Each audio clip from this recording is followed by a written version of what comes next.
BPL ইতিহাসের আজকে বলতে পারেন কালো দিন চলতেছে, তা দুর্বার রাজশাহীর জন্য।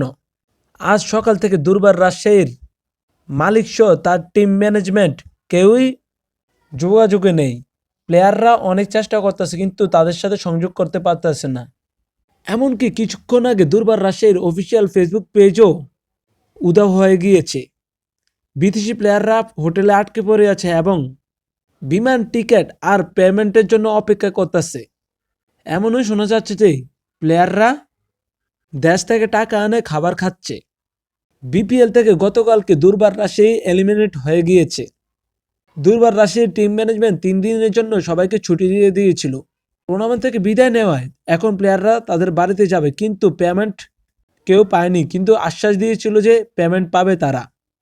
এখন কি আছে তাদের ভাগ্যে এবং বিসিবি কি পদক্ষেপ নেবে তা আজকে বোঝা যাবে। এবং বিশ্ব দরবারে বিপিএলের মান এবং সম্মান নিয়ে প্রশ্ন উঠছে এখন।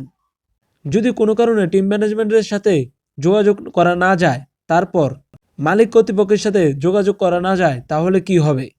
বিদেশি প্লেয়ারদের বা কী হবে? এটি এখন প্রশ্নের বিষয়।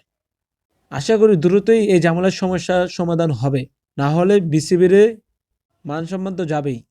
খেলাধুলার সকল তথ্য পেতে চ্যানেলটি সাবস্ক্রাইব